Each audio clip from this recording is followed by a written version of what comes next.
السلام علیکم۔ بنی اسرائیل کے ایک عابد کی کہانی۔ نصوح کون تھا؟ نصوح ایک عورت نما آدمی تھا، بغیر داڑھی اور نازک اندام مرد۔ وہ اپنی ظاہری شکل و صورت سے فائدہ اٹھاتے ہوئے زنانہ حمام میں عورتوں کا مساج کرتا اور میل اتارتا تھا۔ کوئی بھی اس کی حقیقت نہیں جانتا تھا، سبھی اس کو عورت سمجھتے تھے۔ یہ طریقہ اس کے لیے ذریعہ معاش بھی تھا اور عورتوں کے جسم سے لذت بھی لیتا رہا۔ کئی بار وجدان کے ملامت کرنے پر اس نے اس کام سے توبہ بھی کیا، لیکن ہمیشہ توبہ ٹوٹ جاتا۔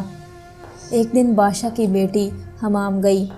حمام اور مساج کرنے کے بعد پتہ چلا کہ اس کا موتی یا ہیرا کھو گیا ہے۔ بادشاہ کی بیٹی نے حکم دیا کہ سب کی تلاشی لی جائے۔ سب کی تلاشی لی گئی، ہیرا نہیں ملا۔ نصوح رسوائی کے ڈر کی وجہ سے ایک جگہ چھپ گیا۔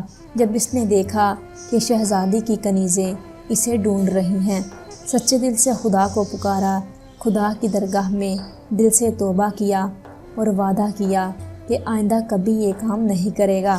اچانک باہر سے آواز آئی کہ نصوح کو چھوڑ دو، ہیرا مل گیا ہے۔ نصوح نم آنکھوں سے شہزادی سے رخصتی لے کر گھر آ گیا۔ نصوح نے قدرت کا کرشمہ دیکھ لیا تھا اور ہمیشہ ہمیشہ کے لیے اس کام سے توبہ کر گیا۔ کئی دنوں سے حمام نہ جانے پر ایک دن شہزادی نے بلاوا بھیجا کہ حمام آ کر میرا مساج کرے، لیکن نصوح نے بہانہ بنایا کہ میرے ہاتھ میں درد ہے، میں مساج نہیں کر سکتا ہوں۔ اس کے بعد کبھی حمام نہیں گیا۔ نصوح نے دیکھا کہ اس شہر میں رہنا اس کے لیے مناسب نہیں ہے۔ سبھی عورتیں اس کو چاہتی ہیں اور اس کے ہاتھ سے مساج لینا پسند کرتی ہیں۔ جتنا بھی غلط طریقے سے مال کمایا تھا، سب غریبوں میں بانٹ دیا۔ شہر سے نکل کر کئی میل دور ایک پہاڑی پر ڈیرا ڈال کر عبادت خدا میں مشغول ہو گیا۔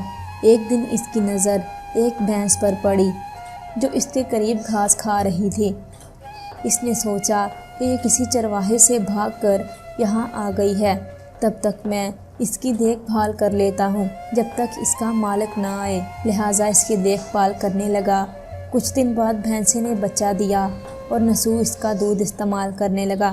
کچھ دن بعد ایک تجارتی قافلہ راستہ بھول کر ادھر آ گیا جو سارے پیاس کی شدت سے نڈھال تھے۔ انہوں نے نصوح سے پانی مانگا۔ نصوح نے سب کو دودھ پلایا اور سب کو سیراب کر دیا۔ قافلے والوں نے نصوح سے شہر جانے کا راستہ پوچھا۔ نصوح نے ان کو آسان اور نزدیکی راستہ دکھایا۔ جانے سے پہلے تاجروں نے نصوح کو بہت سا مال دیا۔ نصوح نے ان پیسوں سے وہاں کنواں کھدوایا۔ آہستہ آہستہ وہاں لوگ بسنے لگے اور عمارتیں بننے لگیں۔ وہاں کے لوگ نصوح کو بڑی عزت اور احترام سے دیکھتے تھے۔ رفتہ رفتہ نصوح کا آوازہ بادشاہ تک پہنچا، وہی بادشاہ جو اس شہزادی کے باپ تھے۔ بادشاہ کے دل میں نصوح کے ملنے کی بڑی اشتیاق پیدا ہو گئی۔ انہوں نے نصوح کو پیغام بھیجا کہ بادشاہ اس سے ملنا چاہتے ہیں، مہربانی کر کے دربار تشریف لے آئیں۔ جب نصوح کو بادشاہ کا پیغام ملا تو انہوں نے ملنے سے انکار کر دیا اور معذرت چاہی کہ مجھے بہت سارے کام ہیں، میں نہیں آ سکتا۔ بادشاہ کو بہت تعجب ہوا۔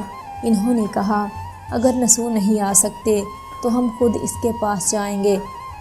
جب بادشاہ نصوح کے علاقے میں داخل ہوئے، خدا کی طرف سے ملک الموت کو حکم ہوا کہ بادشاہ کی روح قبض کر لے۔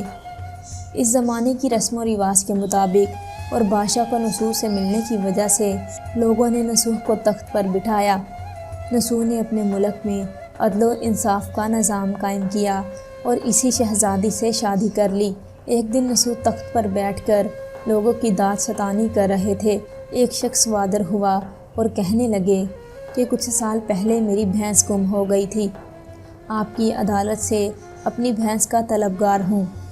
نصوح نے کہا، تمہاری بھینس میرے پاس ہے، آج جو کچھ میرے پاس ہے وہ تمہاری بھینس کی وجہ سے ہے۔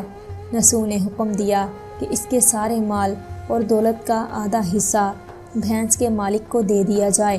وہ شخص خدا کے حکم سے کہنے لگا، اے نصوح، جان لو، نہ میں انسان ہوں اور نہ ہی وہ جانور بھینس ہے، بلکہ ہم تو فرشتے ہیں، تمہیں امتحان کرنے کے لیے آئے تھے۔